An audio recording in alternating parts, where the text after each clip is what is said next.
Welcome to Be More FCA Today with your hosts Stan White and John Sharon. This show is for gifted Baltimore middle schoolers, high schoolers, colleges, athletes in the Baltimore metropolitan area. You know, coaches and players, if it's important to you, Stan and John will talk it through. Do you know the Baltimore Fellowship of Christian Athletes? You gotta have faith. Be More, are you ready? Let's go, Stan. Let's go, John. FCA Today.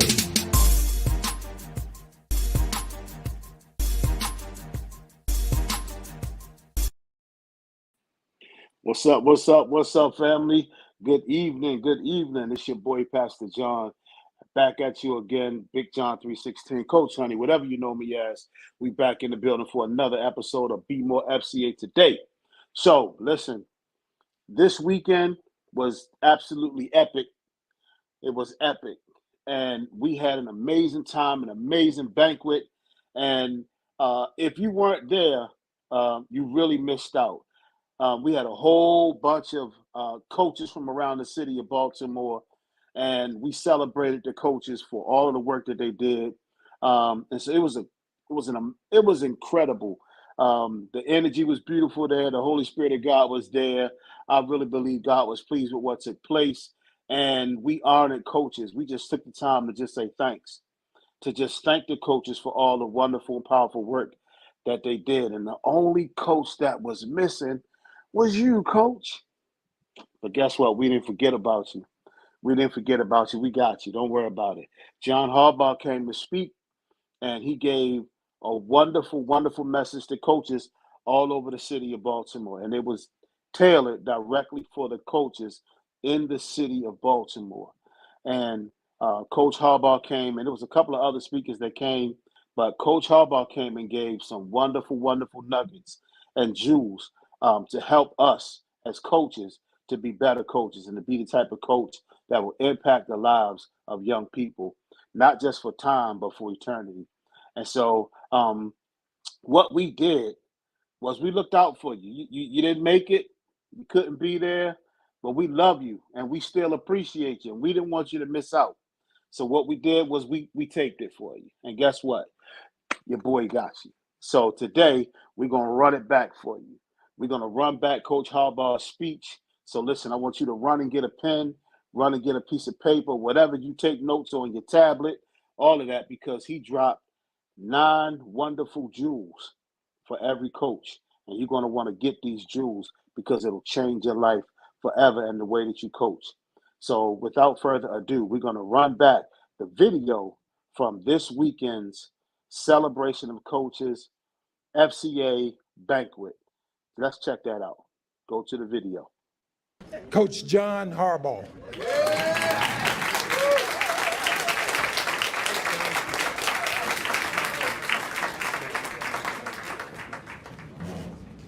Thanks, Johnny. I love you. And Johnny always goes a little deeper, and just made a huge impression on our players, but not just our players, our coaches, our whole building, really. And through that, I thank everybody that watches the Ravens, Johnny, and personally, thank you for all you've done in my life. It means everything to me. How about our musician over here? You are incredible. You are great. Yes, thank you. That was awesome. Just wonderful. Jamming, and singing at the same time. Thank you for what you do. You're very talented. So it's an honor to be here, to be with everybody here. Serena, where's Serena at? You're amazing, Serena. Thank you for what you do. Yes. Superstar. What you're doing in Baltimore, what you're doing for just young people's lives. I get the reports all the time. How about that lacrosse team, the Gators, huh? That's our team, yeah. Doing great. And Brandon and Mark. Coach G, where you at? Yeah, Coach G, my guy. You guys doing all right? That's a football coach right there. He's a preacher disguised as a football coach. That's what he is. That's what he's supposed to be. So, Stan White, where you at, Stan? My good friend, Stan. Thanks for being. Love you, man. Love you. Super former Colt. He's a Buckeye. We'll forgive him of that, but that's all right. The Kellys, Frank and Frank. Appreciate you guys. Thanks for everything you guys do. Great friends, but really, this is for the coaches. Okay, so. Serena asked me kind of to speak a little bit and talk a little bit, and I thought, well, we're talking to coaches, right? coaches are making a difference in people's lives. I got a piece of advice in the last week. Thought, what's the best advice I could even think about giving? Well, a friend of mine reached out and just with a text and said, this is what he said. He said, no matter what you do, care the most. Man, I got like goosebumps when I saw it. No matter what you do, care the most, as a coach. And the fact that you guys, you as coaches, okay, FCA coaches, spend the time that you spend, all right, out of your lives, away from your families, sometimes with your families, even together as husband and wife, to pour into young people's lives, the gospel message and the love of Christ by example. That is everything. That's a life-changing type of a thing. So for the coaches here today, thank you for what you do. Thank you for what you do. Because it's game-changing, okay? And personally, just speaking from experience, as a junior in high school, growing up a Catholic family, went to church and all that, but really didn't know Christ too much. And went to an FCA camp as a junior, a sports camp, all right? And got introduced to the message of Christ and who Christ was and who Christ is.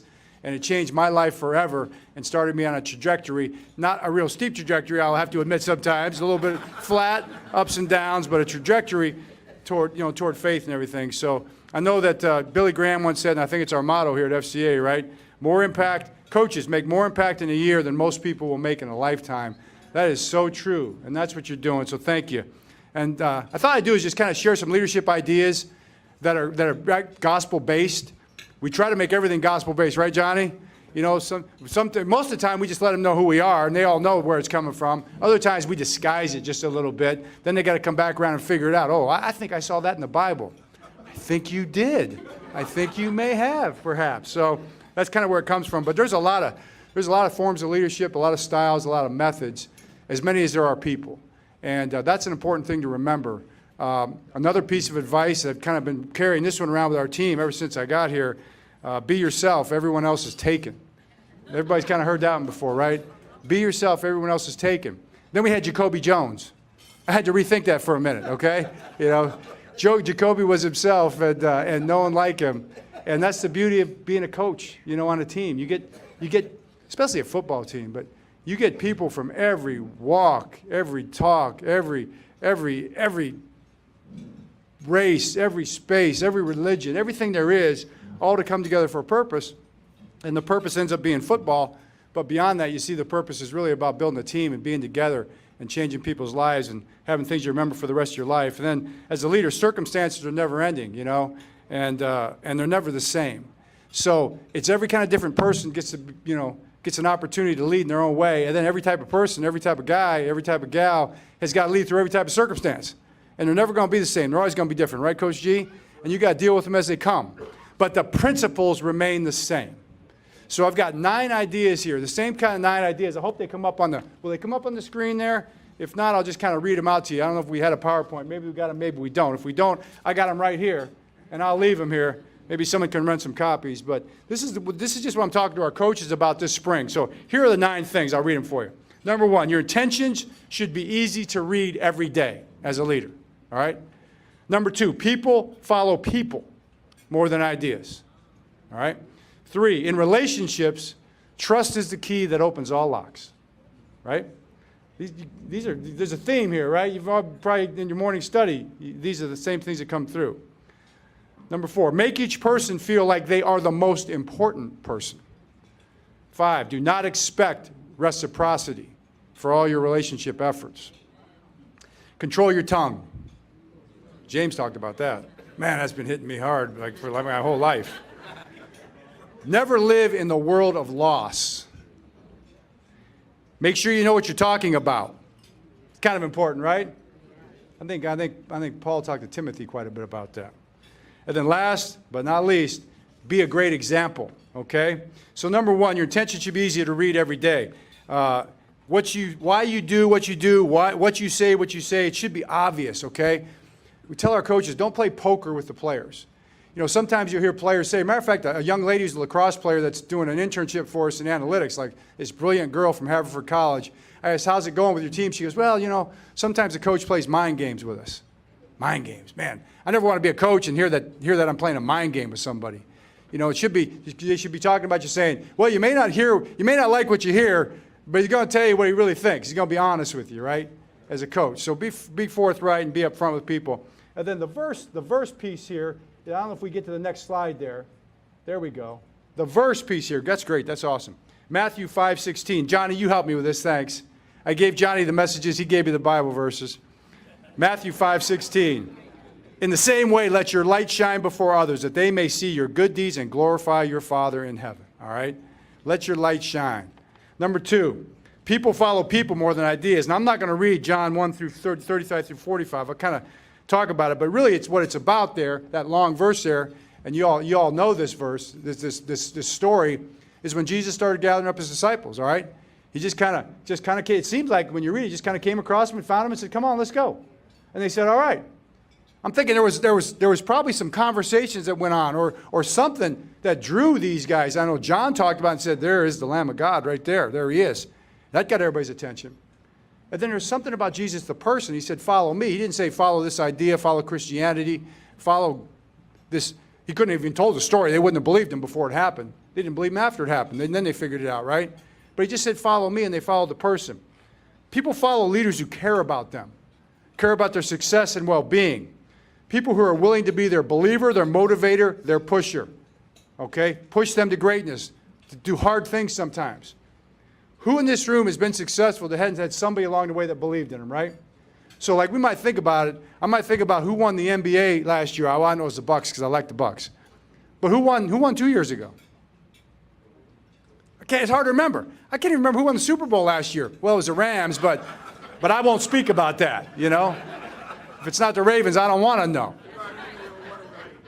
But we can all talk about who the most important, most influential person in our life, someone that believed in us, someone that told you somewhere along the way, you're good at something. You got what it takes. You can be something special. And as leaders, as parents, as grandparents, we're shaking our heads. Don't we try to do that for our kids and for our grandkids and for anybody that's kind of in our sphere? Take an opportunity. I tell our players all the time, when you come across someone wants an autograph, get down on a knee, look that young person right in the eye and say something, speak something into their heart. Like, boy, I bet you're really smart. Or, boy, you have a beautiful smile. Or you're just a wonder. I can see you're a wonderful person. You're going to make something someday. You're going to be great. I mean, if anybody tells us that, right? As a young child, we're just, man, you're so good at becoming. I like to hear it now. Someone tell me that on the way out the door. Make me feel good, right? But we, as much as we like to hear it, how often do we really do it? You know, how often do we really do it? How often do we take the time? If you did it once a month, okay? Once a month, if you thought about doing it, that'd be 12 times in a year that you would have an impact that somebody would remember you, Craig Singletary, for the rest of your life, for the rest of their life. Oh, this guy, he's a security guy for the Ravens. He told me I was going to be great someday. He could see it in me. They're not going to forget that. Okay, you live another 50 years, that's 12 times 50. I'm not great at math, but that's a lot, right? How about if you do it once a week? Or how about if you make it your business to do it once a day, okay? Talk about the ripple effect, the influence in people's lives. People follow people. In relationships, trust is the key that opens all locks, okay? If you want to get the most out of a player or person, you got to win them over emotionally. So as a head coach, my job is to try to connect with every person on the team and get to know them, all right? Make sure they understand I care about them and get to know them. So when you stand up in front of that room, okay, coaches, and you give your big speech, your big talk, you know, before a game or after a game, maybe it's a tough time. Hey, maybe we've lost a bunch of games in a row, you know, because the coach went for it in overtime. 2 times too many, you know? Golly, what was he thinking? I don't know. I'm going to ask him when I see him next, you know?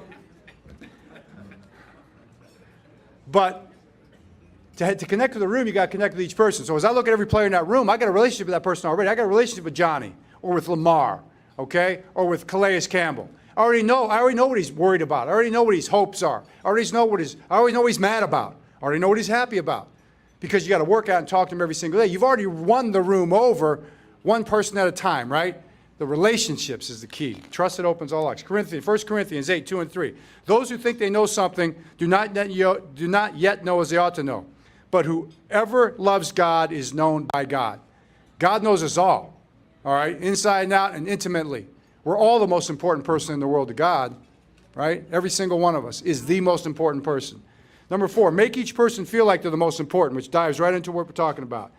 Let each one of your players know that their role Okay, here's your role.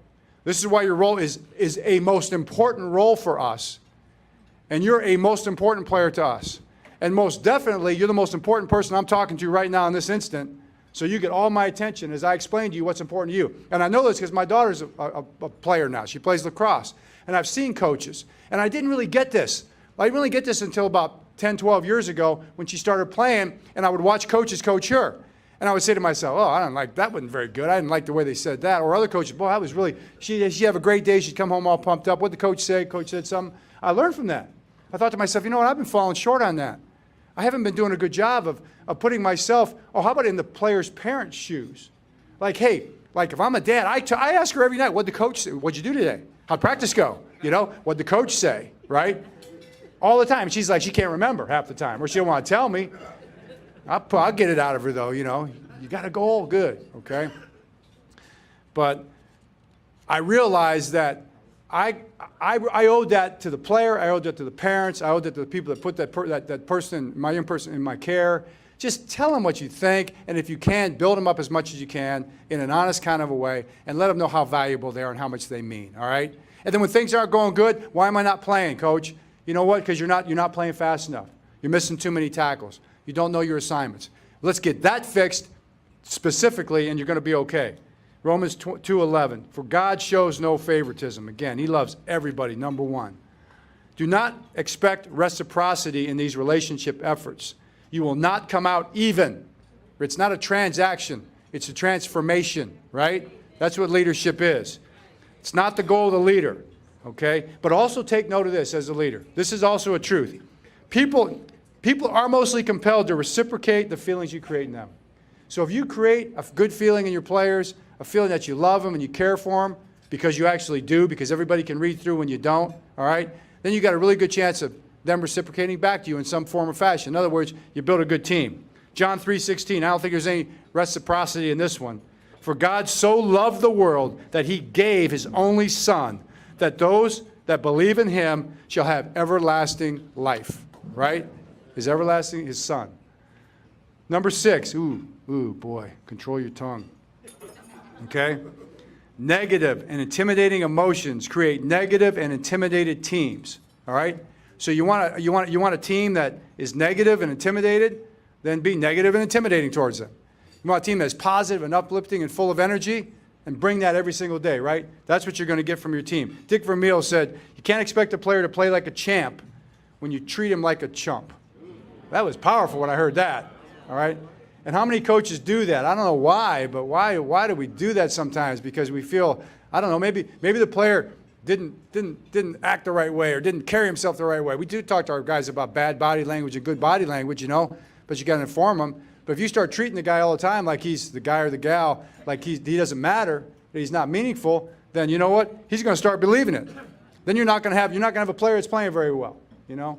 I want the opposite. James 3:3-6. We can make a large horse go wherever we want by means of a small bit in its mouth. And a small rudder makes a huge ship turn wherever the pilot chooses to go, even though the winds are strong. In the same way, the tongue is a small thing that makes grand speeches. But a tiny spark can set a great forest on fire. And among all the parts of the body, the tongue is a flame of fire. It is a whole world of wickedness, corrupting your entire body. It can set your whole life on fire, for it is set on fire by hell itself. For some reason, I can't help but think of those Southeast Conference coaches right now. Why did they just pop in my head? You all following that story? You know? Sometimes it's better not to say anything. Number 7, never live in a world of loss. This is a big one, okay? Especially in like an NFL type world. Because you know how it is, right? Social media, Stan, you were a player, then you were media, now you're good again, you're okay again. But you were always positive. You know, you always looked at it from a perspective of what can we do to get better. But it's easy to live in a world of loss. And if you're a coach and you walk in there lamenting all the things that aren't going well, okay, yeah, we're going to talk about, we say we confront everything but not anybody. That's how we do it. We confront everything, every single thing, every single day that relates to football and how we're playing. All right, Lamar, you got to throw the ball better. You got to make better calls in the huddle, okay? And these are the other things you're doing great, whatever it might be. Okay, you talk about all this stuff, but it's everything that relates to football and us being the best team we can be. But we're not talking about adversity in permanent terms. Great line here, I think. Hopelessness is where loss lives. Leaders who consistently create worry and doubt in their team inspire worry and doubt. All right? You got to walk in there. And as Christians, we live in we are victorious already, right? We are more than conquerors through Christ. We know that already. So we're walking down the street, we're driving in our car, we're in the grocery store, or we're talking to our FCA team. I'm a conqueror. I'm a winner. I'm a champion. Now I'm bringing you along with me. You're coming with me, okay? Because Christ says so. Ephesians 4:6-8. This is top 5, Johnny. I asked Johnny, I had a great verse 2 weeks ago, and I said, Johnny, I thought it's run the race in such a way as to win, right? Is that Romans? I don't know, Johnny. You should know that. Well, he looked at me the same way in front of the team. I said, that's like your favorite verse, right, Johnny? He goes, top 10, top 10. All right, top 10's pretty good. Top 10's all right. This is top 5 for me right here, top 5. Don't worry about anything. Instead, pray about everything. Tell God what you need and thank Him for all He has done. Then you will experience God's peace, which exceeds anything we can understand. His peace will guard your hearts and minds as you live in Christ Jesus. And now, dear brothers and sisters, one final thing. I love this part. This is the best part. This is like what it's all about right here. Fix your thoughts on what is true and honorable and right and pure and lovely and admirable. Think about things that are excellent and worthy of praise. There's no world of loss in that. Number 8, make sure you know what you're talking about. If you can help a player play better, you will be respected as a coach, especially in our league. When you don't know, just say so.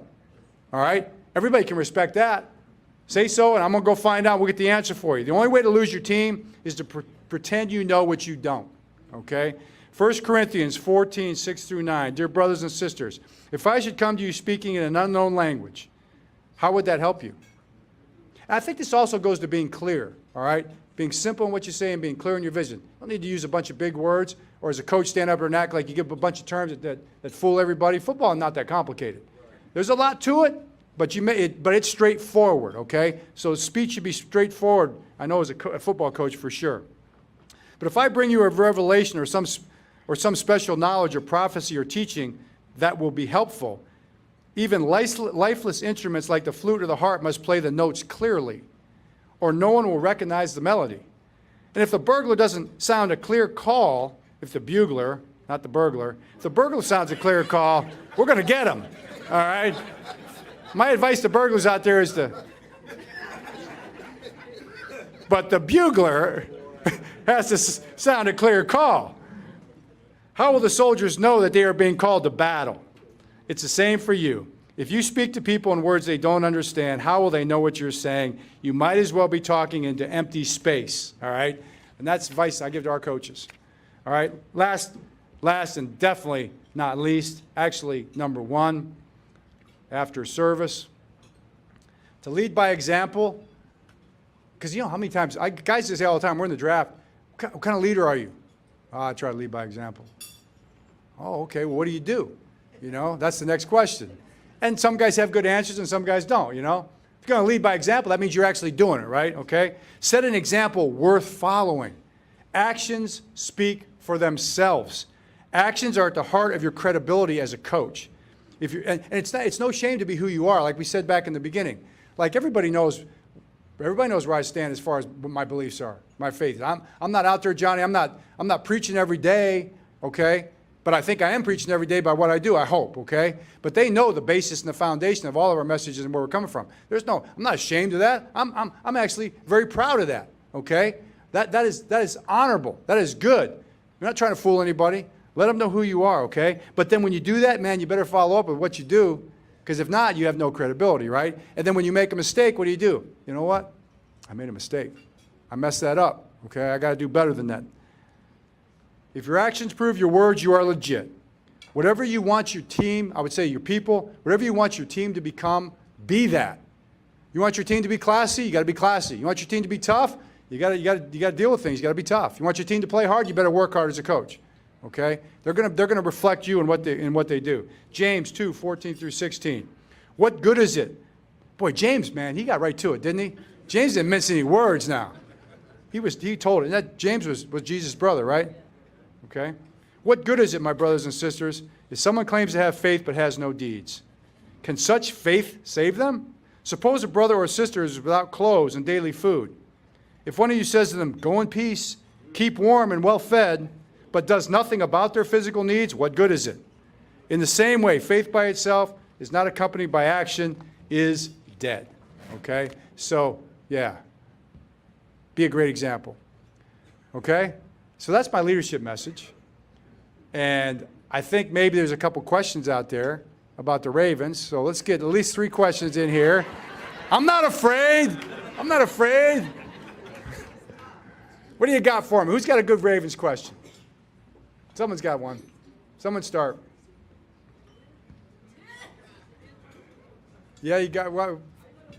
Oh, we're going to win. Are we going to win? We already won, man. We're walking in victory, right? And I think we're going to win some games, too. That's a good question. I believe we're going to win a lot of games. You know, our defense right now is going to be really good. Our defensive line is going to be vicious and mean and really tough to handle. I want to add one more corner, in all honesty. You know, don't put that out there too much, but I guess people already know. We'll get one more corner to make sure that we got Marcus and Marlon backed up. We got the best safety room in the history of football, I think, right now, taking Hamilton 14. That was kind of a shock that he was even there. Offensively, expecting Lamar to come out ripping and roaring. He's been working really hard.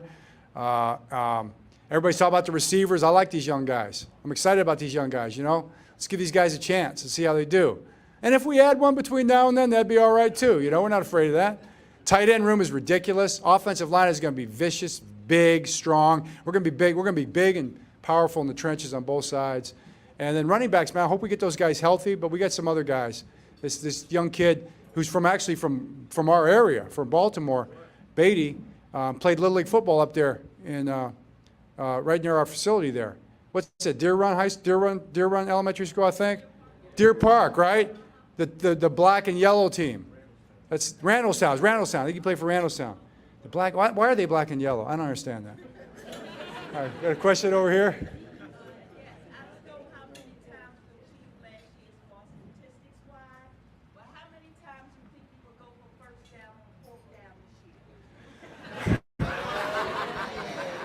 Oh, man, that's a great question. That's a great question.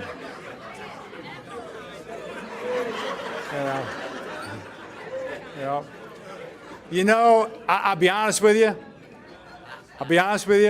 As many times as I think we're going to make it, you know? I mean, that's really the answer.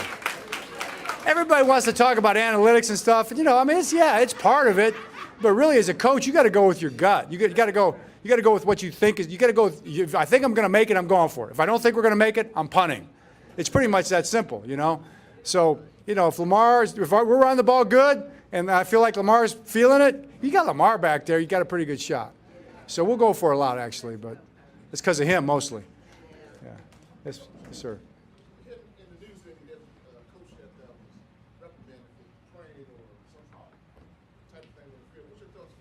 That's a great question. The high school coach, I think went to the Supreme Court. Did they rule on that yet? Okay, so praying after the game. He went to the middle of the field, took a knee, and just prayed, right? And, of course, you know, other Christians and people, they joined him. And then people got interested in it. And then, you know, someone got mad because I guess they didn't. I guess, in my opinion, someone felt like that made them feel bad in some way. I don't know. I don't really understand all that. But, you know, we do it in the NFL all the time. After every game, you'll see coaches and players. Johnny, you're right there, right? In the circle, right at midfield, around whatever team logo is, in a circle, hold hands on a knee, say a prayer after the game. We pray in the locker room after the game. We pray before. Before, one of our players, we all grab hands, we stand, and one of our players says a prayer. After the game, we all take a knee and we say the Our Father together. And, you know, we haven't, you know, to me, on a team, if there was somebody on our team that didn't feel comfortable with that, that's okay. You know, they don't have to participate in that. And maybe at some point in time that'll come up. But I think in some ways it's different for everybody. You know, in some ways it's a true faith statement. For other guys, it's basically saying, hey, I'm with the team. It's a together moment, you know. But I don't understand why someone out of their own free volition can't pray anywhere they want. I don't really understand that. So I'm counting on the Supreme Court to come through on that one for us. Yeah. Yes. Go ahead. As a coach, what do you think is the best way to recruit players to a team and have integrity throughout that process? Say the last part again. And have integrity throughout that Recruiting and integrity, I don't think it's hard at all. My brother does it at Michigan, and you just the biggest thing is just to be complete, just to be who you are. Everyone else is taken. There's no Michigan, for instance. No one ever heard of them cheating, so to speak. You got this NIL stuff. You stay within the rules, right? You try to do it the right way. But to me, what it comes down to is just it's a matter of being honest or not. So you don't have to, quote unquote, pay a player or give some inducement or whatever to get a player and still be wrong and not be transparent and be dishonest. I think you can be dishonest just by telling someone what they want to hear because they want to hear it. It's not exactly accurate or true just because you want to get them to come to your school. And all of a sudden they come there and it's different, right? So the Ravens aren't for everybody. That's how I look at it. And like we bring these free agents in now and they'll sit down and I'll talk to them. I don't have to recruit them because really the money speaks in the end, the contract usually. But also it's like, what are you looking for? What's your vision for your career going forward? What do you want? And I'll basically say, well, do you know us? And they always do. Yeah, you guys work real hard. You guys are tough. You guys are physical. I really like your culture, like your program. Well, tell me about it. What do you think about it? And then, usually they're there because they want to be a part of it. But if you, to me, I'd rather get out in front of it. If someone's not really going to fit, they're going to stand out like a sore thumb because we lift weights really hard and they don't want to go and lift every day, then, it's not going to be too much fun for them. Because I'm going to make sure it's not too much fun because you are actually going to have to go lift every day. We have a standard. But, I don't really see the point of bringing someone in there under false pretenses. I don't think it's good for your program. Great question, though. I've been recruiting for a long time. So it's different nowadays. College football is crazy right now. So, anybody else? Johnny? Yeah. I don't really have a question, but I've always wanted to have the opportunity to tell you thank you, and that I'm proud that you're our coach. Thank you. Thank you. Thank you very much. I'll just leave with this one thing, and actually going to the Preakness, right? I haven't been there for like 8 years, and Allison, she's 20 now, so she wanted to say, Dad, can we go to the Preakness? I'm like, yeah, I think I can get a ticket. So we got a couple tickets, and we're going to head over there. So, but my point is that Baltimore is an amazing place, and having been here now going on 15 years, getting the chance to be around the people, the community, people like Coach G, people like you, people everywhere in every part of Baltimore. It's you kind of expand out. Maybe it's people that care about the Ravens, maybe it's Ravens Nation, maybe it's that too. But there's just so many great people in this part of the country, and we didn't grow up here. We're not from here. But we felt so welcomed, like you're saying.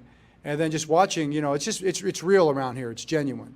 It's not a lot of, people tell you what they think, and so when they do, right? But when they come up to you and they say something like that, I know it's real. It's kind of like that recruiting thing we were just talking about. I know it comes from the heart.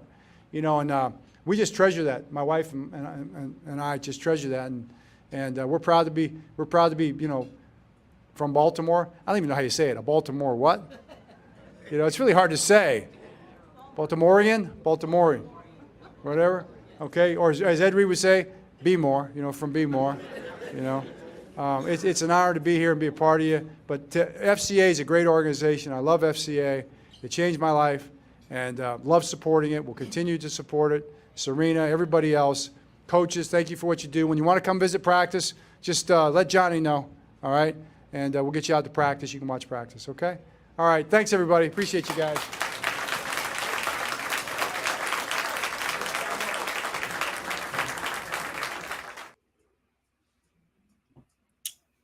All right, and there you have it. There you have it from Coach Harbaugh, right from the coach's mouth, man. I know you enjoyed it. I enjoyed it the second time. As a matter of fact, I enjoyed it even more this time than I did the first time I heard it live. So, we got a great message from Coach about leadership and coaching and working with our young people. So, guys, what can we say? It was a tremendous event. We had a lot of great coaches in the room. We definitely honored all of them, the ones who showed up. We actually, for the first time, we actually recorded some of our FCA youth with the cords that you get when you graduate. Those who are about to graduate and head on to high school, we corded those college. I'm sorry. We gave them their FCA cord, and it was just a beautiful. The food was amazing. I mean, the salmon and the chicken was good. And Pastor Marcus, in his closing prayer, he prayed that all of the calories from the heavily breaded chicken that God would remove those from us. And so I believe that God heard his prayer. Amen. I believe that God heard that prayer. So it was a wonderful, wonderful time. But hey, look, folks, I really want there's another video that I want you guys to take a look at, because in addition to us celebrating coaches, and getting that word out to coaches about leadership, and helping coaches to be able to take their leadership to the next level, that the coaches that were there, and now you who may be watching online, he had an opportunity to hear what Coach Harbaugh said. And regardless of what you think about the Ravens team, those nuggets that he gave are priceless. Those are priceless. And you can take those nuggets and lead not just a football team, but you can lead a Fortune 500 company. You can lead whatever it is that you're leading, and you can take those leadership nuggets that he just gave, and you can apply those, and you can lead your team, or you can lead your company, or you can lead your 501c3, or you can lead even your family. So those things will work wherever you're leading. Those leadership principles will work wherever you are. So please, please, please, I hope you got them. And if you didn't get them, we're going to post this again. All right. It's going to be posted for you to be able to see again later, so you can, maybe catch up on some of the notes that you may have missed. All right. But we also were raising funds. Now, this next video you're about to see, guys, it's about some of the things that go on, some of the things that take place. And we always take time on this podcast to share with you, the viewers, and those who are connected, and those of you who continue to support the Fellowship of Christian Athletes. We take time to make sure that we show you something that's going on in the city of Baltimore, so that when you support, that your money's not going into a vacuum. Your money is going to actually bless some coach's life and some young person's life as a result of blessing some coach and sharing the gospel message with some coach, and then that coach in turn shares that gospel message with some young person.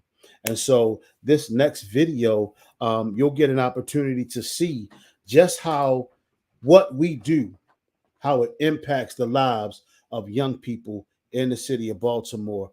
So you'll get a chance to see Coach Queasy, who was a powerful brother doing great work in the city. And then you'll also get a chance to see how his work and a couple of other coaches, how their work has impacted the life of a young man. So this next video I want you to take a look at, because after the video, I want you, those of you who are watching, to take advantage of this opportunity that we're going to present to you after the video. So take a look.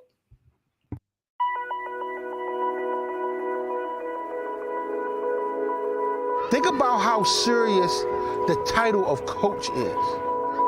Think about who your coach was. That's a serious title. That is a name, and that is a feeling when a kid comes up and says, "Hey, coach," or "This is my coach," or "That's my coach," or a parent comes over to you and says, "Hey, coach." There's a lot of powerful meaning tied into that title of coach. And I think that it's a craft, and it's something that you're going to want to live up to. Finish strong.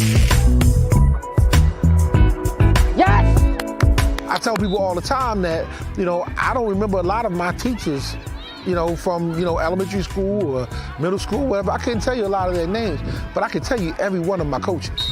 Every person that's ever coached me, I've always had that special bond and that relationship. God is good. I said God is good. This is our first year of girls lacrosse. We've tried many years to bring the young ladies in, and finally this year we were successful. It's been challenging, but to see them out there competing and having fun and run up and down that field, it fills me with joy. So. The female coaches that coach the young girls are amazing. Now, I'm going to tell you, that's nothing but God. Because when we started the girls program, we really didn't have any coaches at all. We had a couple of moms or whatever that were willing to pitch in and help out. Even yourself, Coach Serena, okay, out there coaching the girls lacrosse.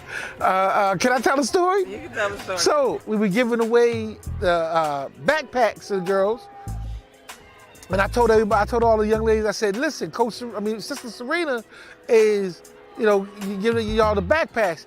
And they corrected me, that's not Sister Serena, that's Coach Serena.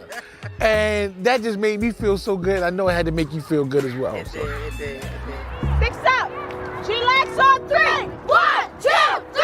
Chillax. It's really not about lacrosse. It's really not about football. Those are just tools to build those relationships and to bring the children in and closer to you. From my experience, I've been coaching for 20 years now, so I've had the ability to have a kid at the 5th grade like Steven, you follow me, and watch him go from, youth football to high school, okay, and then from high school to college, and then it's full circle. In a minute, he's gonna be right back out here coaching with a whistle around his neck and bring it all full circle.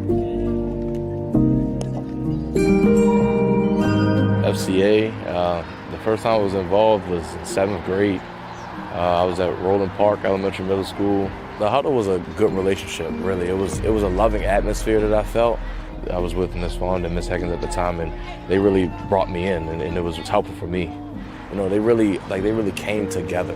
That's what it was for me. It was a closer community. They really began to really help me out, start to build a personal relationship, build a daily time to get in the chance to be with God. It was a chance to have a one-on-one type situation. So that was it was a growing experience for me in that as well. He's an awesome young man. But I remember when he first came to me, and anybody knows Steven, he walked up to me, he said, Coach, I want to be a quarterback, right? And I looked at him, and of course, you never want to discourage a child or anything like that. I said, well, listen, son, quarterback is 2 people in the game that touch the ball every play, right? One is the center and one is the quarterback, okay? So I can make sure that you touch the ball every play and you're gonna be my center, okay?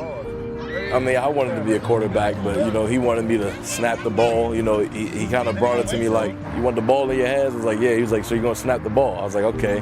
So every play I got a chance to put the ball in my hands and had the ball in my hands to do what I had to do, but it's not what I wanted. But it was that conversation with the coach, him just being a mentor to me, helping me through the sport was kind of like that's why I really started to get involved with it, because, he didn't belittle me. It wasn't a belittling situation. It was an encouraging situation. His confidence in me, his respect in me, and he really knew that I was able to do something more than I thought that I could do it myself. It's without a doubt. This is definitely God called me to do this. I cannot express that enough. I've talked to Sister Serena many times, and there's been days where we needed thousands of dollars. We've needed this, we needed that, we needed parent volunteers, and we've just done it on a prayer. It'll just happen. It'll just stay. Well, not just happen. These are minor miracles. It'll just come in, and all of a sudden, a check will be in the mail, or a volunteer walk up, or any of these things. So there's no doubt about it. This is a calling, and there's no doubt about it that this works. I can't wait to see what God has to offer for this generation of children that's coming through the program. 1, 2, 3, go! I just want to say thank you, Coach Queasy. Thank you for all the support you've given me. Thank you for all the love you've shown me and mentorship. I want to thank all you coaches, because you are doing a tremendous job. Whether you know it or not, or you believe it or not, you are doing a good job, because you're doing something in the community. You're doing something for these kids that they might not have. Or if they do have it, they're getting more of it. You can't have too much more of mentorship. So appreciate you guys, appreciate you, Coach, and you guys keep doing your thing.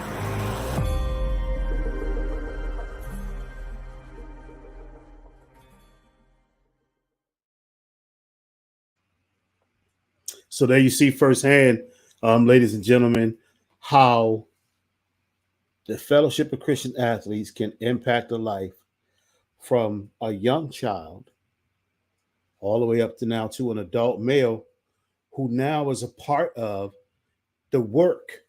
He went from being a beneficiary of two coaches, Rachel Higgins and Sister Zorn at Roland Park, who met Stephen at a really tough time in his life and were there for him. And now he's able to now, as an adult, be there for other young people. And that's just how impactful the Fellowship of Christian Athletes is. And John Harbaugh himself even said that he came to really, really have a relationship with God through the Fellowship of Christian Athletes. It's a very impactful program situation. And so, guys, here's the opportunity for you.